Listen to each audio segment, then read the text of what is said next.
महिला कुस्तीपटूंच्या लैंगिक शोषणाच्या आरोपातून भाजपाचे माजी खासदार ब्रजभूषण सिंह आणि विनोद तोमर निर्दोष, न्याय मिळाल्याची ब्रजभूषण यांची प्रतिक्रिया. तर महिला कुस्तीपटूंची हायकोर्टात धाव.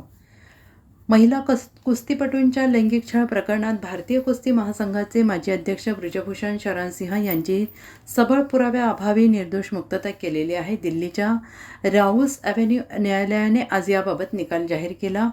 ब्रजभूषण शरण सिंह यांची निर्दोष मुक्तता होताच फटाके फोडून समर्थकांनी जल्लोष केला. न्यायालयाच्या या निर्णयानंतर ब्रजभूषण शरण सिंह यांनी आपली पहिली प्रतिक्रिया दिली. महिला कुस्तीपटूंच्या कथित लैंगिक छळाच्या प्रकरणात राऊस ॲव्हेन्यू न्यायालयाने निर्दोष मुक्तता केल्यानंतर ब्रजभूषण शरण सिंह म्हणाले की आरोप झाल्यानंतर मी पहिल्याच दिवशी म्हणालो होतो की जर कोणताही आरोप सिद्ध झाला किंवा तसा निकाल लागला तर मी स्वतःला फाशी लावून घेईन. आज न्यायालयाने माझी सन्मानाने निर्दोष मुक्तता केली. माझ्यासाठी, माझ्या समर्थकांसाठी आनंदाची बाब आहे.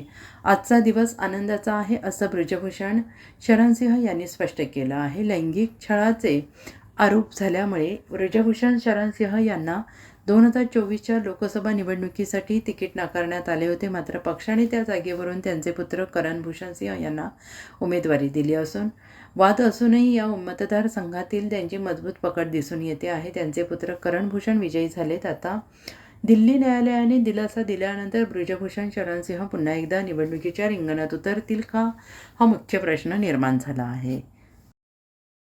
कोर्ट ने ये कहा, ऑनरेबल जज साहब ने, कि ब्रजभूषण सिंह जी और विनोद तोमर, आप दोनों लोगों को बाइज्जत बरी किया जाता है. बाइज्जत शब्द.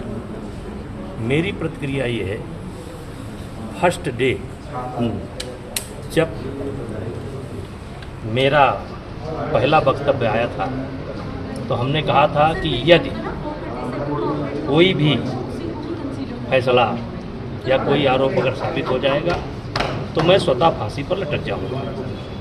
आज कोर्ट ने बाइज्जत बरी किया. मेरे लिए प्रसन्नता का विषय है, मेरे समर्थकों को के लिए प्रसन्नता का विषय है. Bureau report, SBN Marathi, Delhi.